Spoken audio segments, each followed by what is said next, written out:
Hey everybody, welcome to the SkyLounge, and this is Sky High, episode number 38, boys and girls.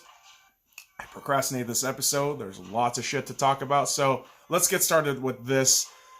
The Vegas Golden Knights have fired head coach Gerard Gallant after 2.5 seasons with the Vegas Golden Knights. Obviously, he started as our franchise's first head coach and got fired in midst of a 4-game losing streak. And in total this season, out of 49 games, 54 points. So there was a level of expectation, I'm pretty sure, coming from ownership Bill Foley down to GM Kelly McCrimmon alongside, McPhee, who's still with the organization. Lots of expectation built within the financial aspect of this team, meaning the Vegas Golden Knights are just $100,000 under the salary cap. Foley expects this team to perform well. To be 5th in the Pacific Division, while only holding a wild card spot in the Western Conference, not a great look. I'm sure the talks have been, we have to win this division this year. No Sharks. Nobody really else in terms of rivals. But here they sit at 5th. And I guess the impatience aspect of it is something that, we as fans can't really understand.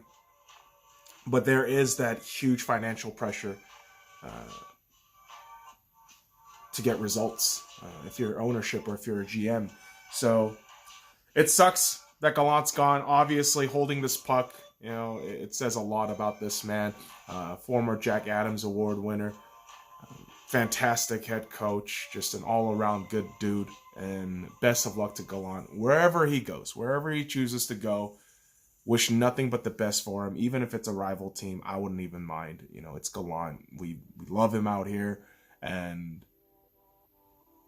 he's being replaced by Pete DeBoer. Now, I'm not gonna lie to you. I held this thought in my head that Pete DeBoer was the head coach responsible for the 3-0 series lead blow for the San Jose Sharks. Turns out, Pete DeBoer is responsible for the decline of the Sharks this season. But this is also the same head coach who has gotten 2 separate teams into the Stanley Cup final. Granted, both those teams, the Devils and Sharks, lost in their appearance against the Kings and the Pittsburgh Penguins, respectively, but there is a bit of resume with DeBoer, and as frustrating as it is because he's coming from San Jose,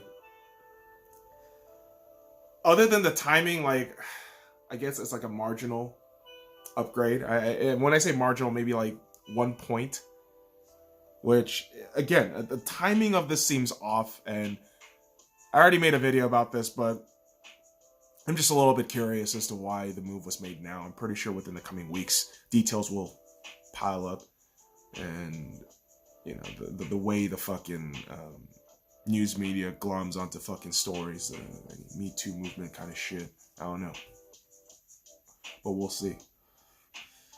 I think Gallant's a dick. But you just never know, especially with the way the media in the world is right now. It's utter chaos. It's utter chaos. Much like how last weekend unfolded. Yes, boys and girls, the NFL divisional round. It's fucking Wednesday and you're just talking about this. Yeah, I know, motherfucker. All right? I've been procrastinating. Not gonna lie. I have delayed myself in thinking that I should be good. Good to go. Turns out I wasn't.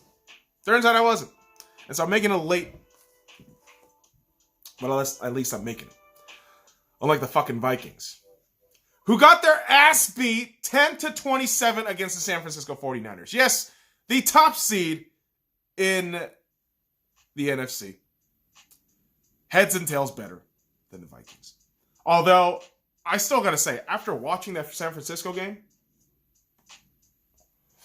I am thoroughly unimpressed with Jimmy GQ.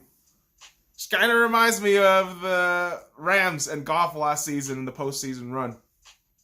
Oh, they're going to do everything great. Best team in the NFL. And then somehow, some way, if the Titans and the 49ers, who I feel are, at least the Titans, I feel, are going to be in the Super Bowl. I think the Packers are going to be there, but who the fuck knows? Spoiler, kids, the Packers are going to go. But something about Jimmy GQ has the same reminiscent feel to Jared Goff's excursion in the postseason. And I hope he fails, just like Jared Goff. Because, seriously, San Francisco fans, why the fuck do you think I like your goddamn team? Why do you think I need to compliment you? I don't. That defense is great. That special teams unit is pretty fantastic. Okay? You want a fucking cookie? You want to get your dick sucked? You're not getting it here, motherfucker. All right? But the Vikings are going to get their dick sucked. In the form of an offensive coordinator who looked really mediocre and pedantic in the perspective of fucking Vikings fans everywhere, is getting a head coaching job. So in a sense, they're letting go of a piece they didn't really fucking want, and the Cleveland Browns still get fucked. The Vikings lose, yet the Browns still get fucked. Because, boys and girls, the Cleveland Browns hired Kevin Stefanski, Minnesota Vikings offensive coordinator, as head coach. My God. Really? You're going to hire Stefanski over a guy like McDaniels? Over a guy like McCarthy, who is still out there and available? Relatively speaking, before Jerry Jones got the fucking Viagra boner and said, hey man, I'm going to make sure that Mac McCarthy stays in my bed and win the Dallas Cowboys at least 10 games a season. All right, Jerry. But for the Browns, God damn it. When will the Haslams leave? It's a fucking disaster. It is. It really is, man. But for Kevin Stefanski, hey, you don't have to deal with Kirk Cousins. So I guess that's a bonus. I mean, Kirk is significantly worse than Baker's potential in my eyes. And I know when you debate potential, it's not tangible and shit, but good Lord. I know you can't completely blame Kirk on that loss against the 49ers, but dude, do your part. Try to do something. Yes, your O-line is shit. Yes, your run game got snuffed out. Yes, the only seeming part of your defense that kind of showed up was your front seven. But Jesus fucking Christ, Kirk, play like you're an $84 million quarterback once in a while, huh? Oh yeah, that once in a while just happens to be the 1 week where they make an upset win and by God, nothing else? Okay, all right. So the 49ers will be headed to the NFC Championship. Congratulations to the 49ers. As much as I hate to say it, but good God. Just punch in the mouth kind of defense and serviceable offense. Get you there. Well, let's talk about this next game. The Tennessee Titans upset the Baltimore Ravens on the road 28-12. The Baltimore Ravens had 12 fucking Pro Bowlers on their goddamn team. They have essentially an MVP as their quarterback, yet when everything was set on the stage, when everything was fucking right there in front of you, boy, oh boy, you shit the bed so hard, it was hilarious. Okay. So, Lamar Jackson, as well as he did in the regular season, looked like a complete fucking noob in the postseason. He looked like the fucking Lamar Jackson that got ousted by the Chargers last season in the wild card round.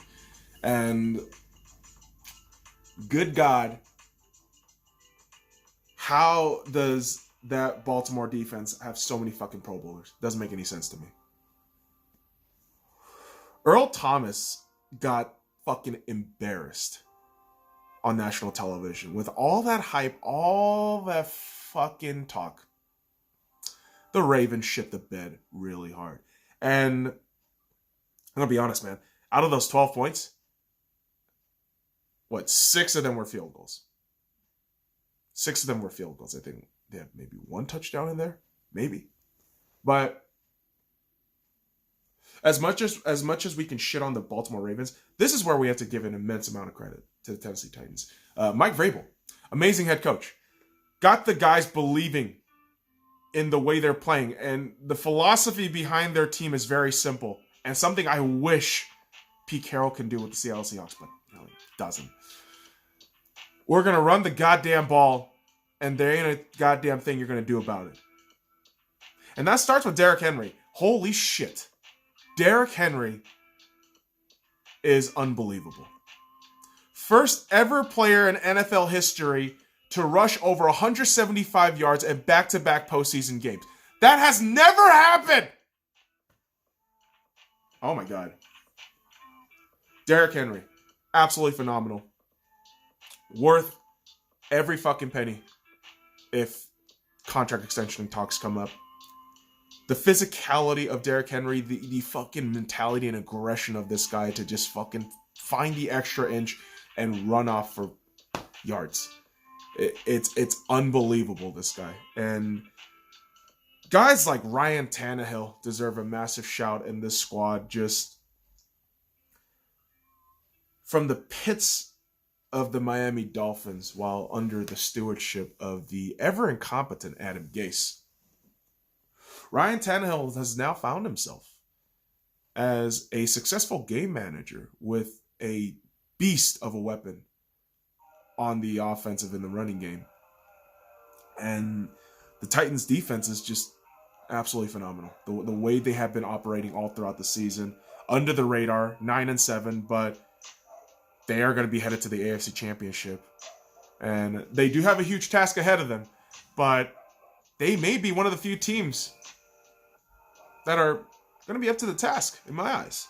And the Kansas City Chiefs will be hosting next week because they destroyed the Houston Texans. Absolutely destroyed the Titans. Actually, the Texans. Titans rival. Which, you know, at the beginning of the season, or around midway through the season, the mix-up would have been a fair assessment because they're both kind of just meh. But the Texans have exploded into form at the right time, whereas the Texans have fucking plummeted at the worst time possible. So this is a team that in this game, in Arrowhead, went up 21 points at the end of the first quarter. The Houston Texans were up 24-0. 24-0 to start the second quarter. Yes, people will fucking blame the fucking kicking decision instead of going for it on 4th and 1. You know what? That shit doesn't matter because let's look at that defense. After you're up 24-0, derpy special teams play, awful defense, and the god known as Patrick Mahomes just doing his thing.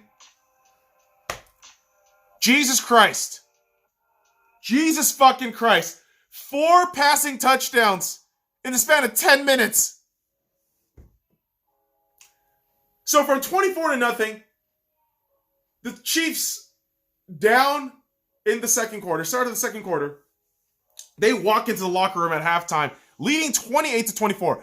You don't think by fucking halftime in the locker room the talks are, holy shit, let's go beat them up. And beat them up they did.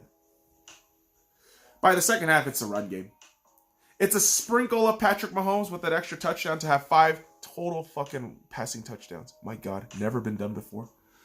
And the defense was an absolute calamity for the Texans. And as good as Deshaun Watson is, good fucking God. No, just no. Now people will ask, what's the worst choke, the Texans or the Falcons? I always say the Falcons. The Falcons are the worst ones. That choke is levels of pain beyond this one. The Texans are used to January heartbreak. That's part of their history. But this just kind of cements their legacy of failure right there. As for the Chiefs, don't fucking blow it at home, Reed. Don't blow it You have a chance to get to the Super Bowl again. It's not Brady this time. It's Brady's disciple. Can you not choke this year? Huh? I fucking doubt it. You know, I'm going to bet against the Chiefs all throughout because I believe the Andy Reid choke is real. It is real. It will happen. I mean, it kind of happened in that fucking first quarter, but the Texans are worse. So there's that shit. But veteran coaches can choke, right? I mean, we've seen it with Andy Reid, but new coaches can cement new legacies. And for Matt LaFleur and the Green Bay Packers, they did so with a resounding victory, 28-23. Not a massive score line by any means, but a resounding win to win at home at Lambeau Field against let's be real, a postseason rival in the Seattle Seahawks. And yeah, I'm bummed out. I'm absolutely bummed out with the Seattle Seahawks. To have the season end in the middle of January again, it sucks. You never want to be that fan. But honestly, let me just sum it up like this real quick without getting too into detail because we're going to have the Seahawks review up soon. Before the fucking championship games, I will make sure I do the fucking Seahawks video, guys. I'm sorry it's taking too long, but it's the final video of the season with the Seattle Seahawks. So I want to make sure I put my everything into it when I'm talking about the Seattle Seahawks. But to sum up our season in a nutshell and to get it into context with this game, a divisional loss this season, 2019 season, where your win tally improved by 1. You at least won a wild card round, whereas last year you lost. Russell Wilson, after being extended and at one point being designated one of the most highest paid quarterback, provided you results week in, week out. The independent agent, Bobby Wagner, number 54, signing his own contract, negotiating his own contract, and becoming, one of the first players to get an unbelievably massive contract in this position. Then to just deliver a Pro Bowl season, it's unbelievable. For me, I look at all the losses and then kind of flip it around and look at the positives. And, watching the Seattle Seahawks for a number of years now, I mean, watching Pete Carroll, watching Russell Wilson and their mannerisms and their vernacular, it kind of rubs off at you. And for me, the Seattle Seahawks, where they lose to the Green Bay Packers in the divisional round, I think this is going to light a fire in their belly. I believe this is a game where the rookies like DK Metcalf, like Travis Homer, like John Ursua, who didn't really play all throughout the season, but will get an opportunity, they're looking at themselves and thinking, we got to go. Let's get at it. And it's motivation. That's what I'm trying to get at. And, for me, I think the Seahawks had a wonderful season, but we're going to be back next season. And I know there's going to be the salty fan base that says, the Packers didn't deserve it. Jimmy Graham was short. Jimmy Graham got the first down. I'm not even arguing that shit. As soon as that happened, I said, it's a first down. We lost. And the reason why I say that, by all optics, it looks like it's short, but I put it into the context of how the referees will see it. The referees, who have been known so infamously to screw over the Packers with the Fail Mary, that they will overcompensate with the Packers. I'm sorry, Packers fans. I'm not trying to take anything away from the victory, but what I am saying is the referees' inconsistencies will always pop up. And for me, when I saw that, I thought, oof, they're going to argue that Jimmy Graham's knees weren't down by the initial time where the ball reaches the ground. So in that terms, he's still up in the air. where by the time he gets his knees down to the ground, the ball's already past that fucking line. And to me, I say, cool, all right, whatever, man. I mean, we lost. It happens. And in my eyes, in my salty ass eyes, I think we're going to have a Super Bowl that involves the Tennessee Titans and the Green Bay Packers. Yeah, 49ers, I'm not going to side with you. I'm just not. Something about Jimmy GQ feels like the X factor to failing. He just has that Jared Goff energy to him. He just does. Where I see the Packers a little bit scattered. I mean, that fourth quarter, that defense kind of had an opposite of a boner. But if Rodgers and Jones can stay at their elite level, oh my God, you might just get through. Now, why do I count out the Chiefs? The Andy Reid choke. There's something about that choke. It will just happen at home, at Arrowhead. Some way, somehow, they're going to blame the refs. But I think the Titans are a better and more complete team. The quarterback isn't the sexiest name in Ryan Tannehill, but I believe with Derrick Henry going against that defense that can bust up 21 unanswered points in the first quarter in the Chiefs defense, we'll have a fucking field day. That dude is probably going to rush for over 180 yards in that championship game. And the Tennessee Titans might just get to the Super Bowl for the first time since 1999, where McNair's throw famously a yard short against the St. Louis Rams. But what do we always say, boys and girls? Defense wins championships. And I think the Titans, most balanced team, relatively speaking, and I think they're going to win it. Call me crazy, man. Call me fucking crazy, boys and girls, but I think they might just do it. I think they just might do it. Because I say defense wins championships. The 49ers, that offense really balances shit out. Like, in terms of negatives. That's what I'm trying to say. But we don't know the future, boys and girls. We don't. I mean, I'll give you a fucking clue as to how bad I am at future reading. Look at this shit. I'm gonna just fucking put it up here for now. Do you see the guesses? 0 for 4. So don't trust me. I'm just an idiot. My puppy even agrees. Crazy ass dogs, man. But crazy ass dogs get their day. The dogs who get through the trenches within the realm of football. Men like Bill Cowher and Jimmy Johnson, who were named to the 2020 Pro Football Hall of Fame. Congratulations to those two gentlemen. Fantastic work they do for CBS and Fox. Bit corny at times, but you know what? They grind out, they do their work, and they're rewarded for it. Obviously, through their coaching career, they've been fantastic. TV, all right. But a lot of 2020 inductee names. I believe Paul Tagliabue, the former commissioner of the NFL, has also been named to the Hall of Fame.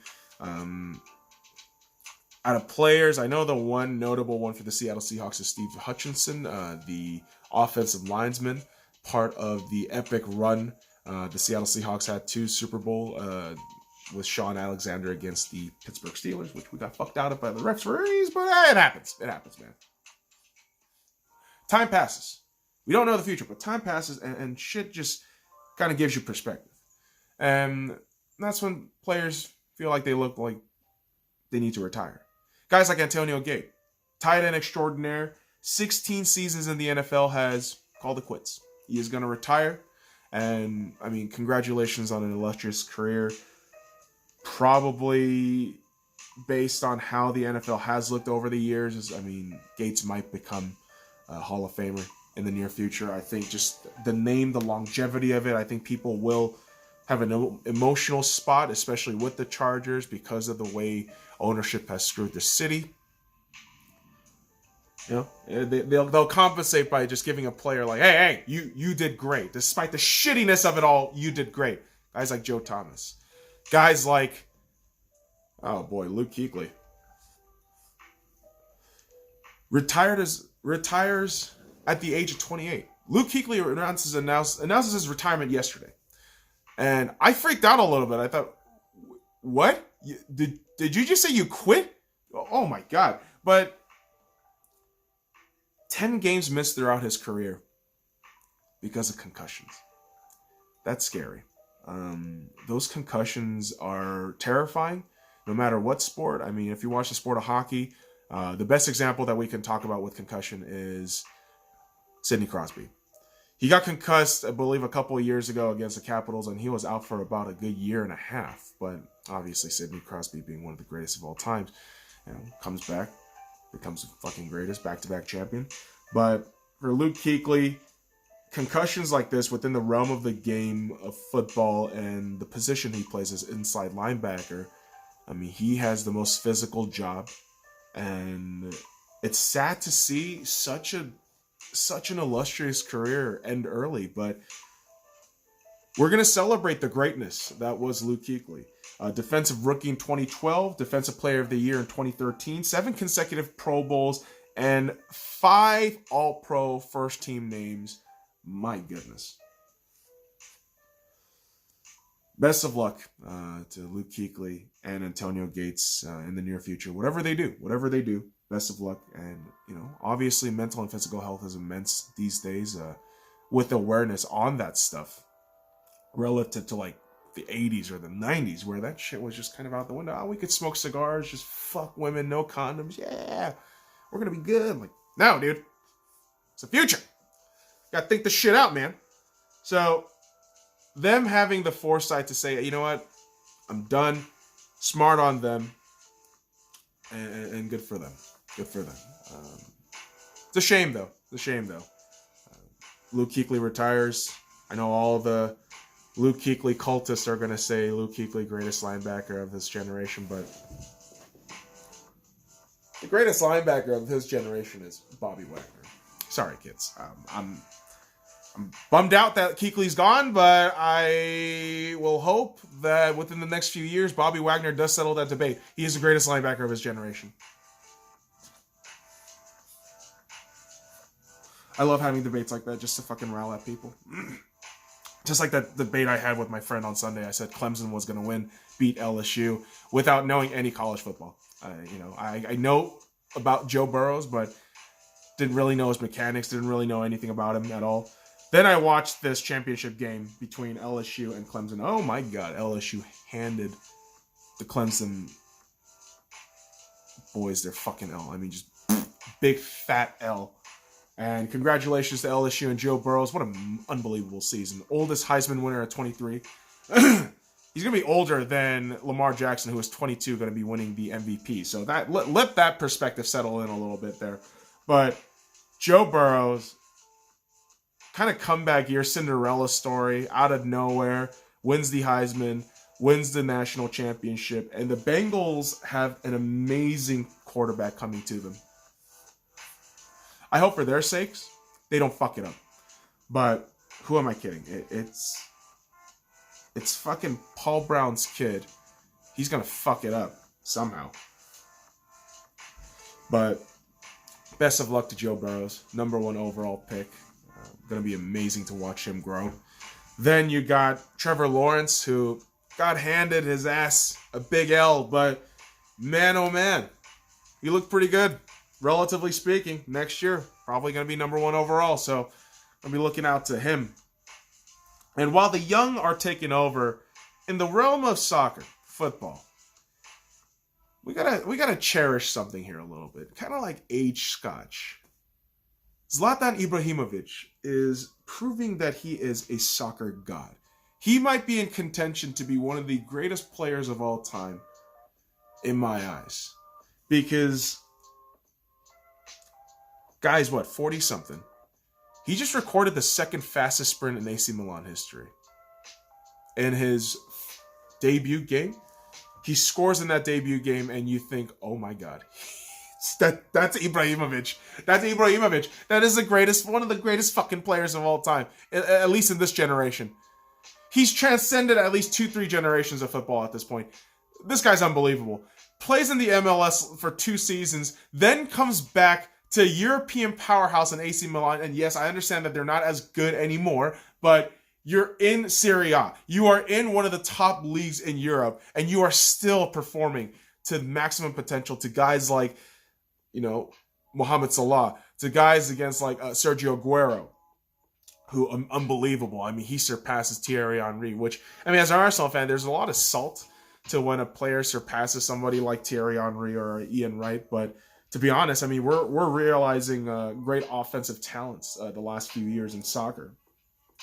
But, man, you can't go wrong with a classic like Ibrahimovic, man. That dude is just, he's just an unbelievable god. Oh, here's the thing, boys and girls. Shit ages. Shit does, man. And sometimes it can age like wine, like Ibrahimovic, but sometimes shit can age like vinegar, like stinginess. So after years of being stingy as fuck, relative to what I know within the realm of baseball, kids, the Minnesota Twins have finally decided, hey, let's break the bank. Bring in free agent third baseman Josh Donaldson. 4 years, $92 million for the Sweepies. So, best of luck. Just do something in the playoffs next season. Jesus Christ.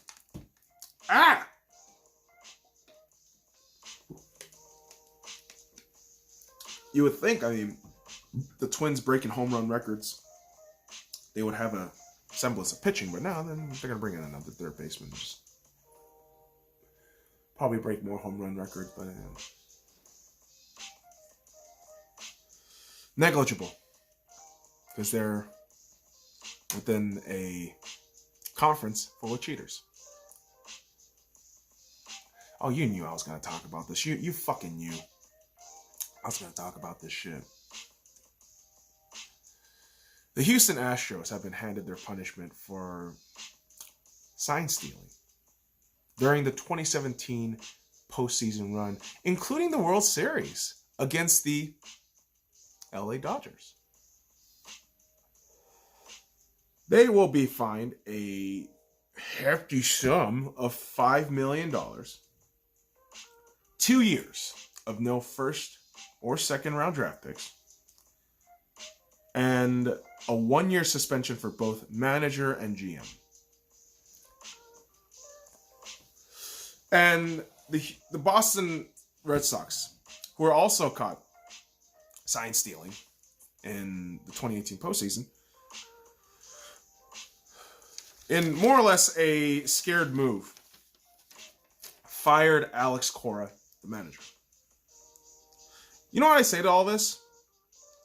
Major League Baseball is one of the most corrupt fucking leagues out there. And I'm saying that wearing all the gears of corrupt sports leagues everywhere. Let's be honest. There isn't a fucking clean sports league. There's not. But in my eyes, why Major League Baseball is probably the worst culprit, especially within this situation, is you're not punishing the team with that list of punishment, the $5 million, the four fucking draft picks they're not going to get for 2 years, and a 1-year suspension for manager and GM. Like, who gives a shit? You didn't punish any of the players. Players who admitted and got interviewed. They had about 68 people interviewed, and 23 of them were players. Actual players. And so, this is a league that has not only flat out said, oh, it's fine to cheat, but you're only going to get a nice little slap on the wrist for cheating. In my eyes, the Astros don't deserve that 2017 World Series. Neither do the Dodgers. Let's be real. The Dodgers lost that series because of general lack of oomph in the pitching. Really. And I know the sign stealing stuff comes up, but I mean, to have that shit go down in 7 games, I mean, come on, man. That could have been anyone, right? But simultaneously, it's because of that extra advantage in cheating. It's because of that extra step that the Astros won it. So the Dodgers obviously don't deserve the win. They don't deserve that title because they lost it. But at the same time, when you discover that the cheater cheated, they should be punished for being caught cheating in that specific moment. The very fucking moment that got them their immortal reward in the World Series. That shit should be rescinded like the motherfuckers do in the NCAA. That shit should be nobody's. That World Series should be blanked out of existence because of the fucking cheating. Oh, but the records and numbers are gonna fuck everything up. Who gives a fuck? This entire fucking thing was blown wide open. Flat out telling everybody, hey, the cheating's here. But the MLB, that's all right. Here's a minor punishment. When Rosenthal came out with that tweet, I thought, is this a joke? Is this a fucking joke? You're not punishing any of the fucking players who are culpable? You're not punishing any of the other fucking staff members who are part of the fucking Bang Brigade? And I know all you fucking Houston fans are going to defend yourselves. But we still won. Blah, blah, blah. You're a bunch of assholes. All right? To those of you who are saying that right now, you're a bunch of fucking assholes. Yeah, might be the salty Dodgers fan who lost it, but you have no fucking self-respect nor goddamn honor in the sport that you love so much that you are allowing cheating to be okay. You're basically allowing scumbags like Pete Rose to be within your fucking group of degenerates and assholes. Congratulations. What a fucking disaster. What a fucking joke. Major League Baseball is a fucking joke. You don't think other teams are going to do this now? You don't think other teams thinking, oh shit, it's only a fucking fee? And maybe 2 years of misery within the fucking prospect department? Well shit, let's load up, say goodbye to 2 years, and try this shit. And maybe get a World Series. And have that shit not rescinded or fucking blanked out. Okay. This is the dumbest fucking shit I've ever seen in my life. And I'm an idiot. I've seen some dumb shit. A Major League Baseball, you are the MVP of fucking stupidity. Congratulations. Jesus Christ. I'm done bitching for the day. I'm done bitching for the day. Well, for now. Gotta make a couple more videos. Got the Lakers game coming up. Might do that tomorrow. Who the hell knows? Because the Lakers are playing awesome. I mean, they just are, man. The Lakers are kicking so much fucking ass right now. It's nuts. Dwight Howard making more threes than Ben Simmons. And LBJ having a renaissance season. Kyle Kuzma, a bit of up and down guy, but still delivers when it needs to be. And we're one of only 2 teams with single-digit losses. Bucks and Lakers. Which people feel like it's the favorable final that's going to happen. But I feel like the Heat and Celtic are going to really creep up in there. The Celtics are just going to fucking bang into form in the playoff run. I'm telling you, Brad Stevens has playoffs in his genes. He just does. As for the Lakers, yeah, I see them as finals favorites to at least make it there. Worst case scenario, gets ousted in the Western Conference Championship. Western Conference Final, probably against the, I'm going to say Clippers, Mavericks, or Nuggets. Dark horse guys, maybe the Oklahoma City Thunder. Crazy shot in the dark because the way the Thunder are playing, it's pretty insane. I think they're 7th or 6th overall in the West right now. Shai Alexander, youngest player at 21 to record a 2020 and 10 triple-double game. 2020 and 10. Can everyone just really think about that real quick? 2020 and 10? A 21-year-old kid just did that. Not named Luka Doncic, because Luka's 20 and he's doing unbelievable things too. But this OKC team has reloaded up. And in a season where everyone just discounted them thinking, oh, they're going to be shit. My God, OKC has bounced back. OKC has looked amazing. And I would not be surprised if they make it into the playoffs and make a goddamn run for it. This is when OKC does their best. When they're kind of counted in with their young guys, but not really, because within the realm of the Western Conference, they're kind of looking like underdogs, a bit young, but shit, they might get there. That's how they get there, man. Although LeBron might be there to make young guys cry again. Who the hell knows? But that's the optimism in basketball right now. You don't know which team's going to get there. The parity is back, and it's so refreshing to watch. And you know, we're going to see the same in the championship weekend for the NFL. Obviously, the 49ers taking on the Packers. Great matchup. Titans, Chiefs, another great matchup all through Sunday. Probably going to be at the pub or a bar watching that shit. But good Lord, folks. Reason why I procrastinated so much, my body's intake of alcohol is awful now. I've realized that very stupidly. But here we go.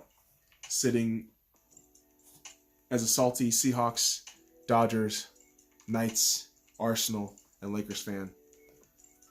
But a cocky Lakers fan right now. We will be signing off from this long-ass video, boys and girls. I will be posting timestamps, probably. So, check the comments. Actually, I might just put it in the fucking title shit here. So, boys and girls, that does it for me. Follow me at the Sky Lounge on all the links in the description below. Like, comment, subscribe for more daily content. Now, fuck off.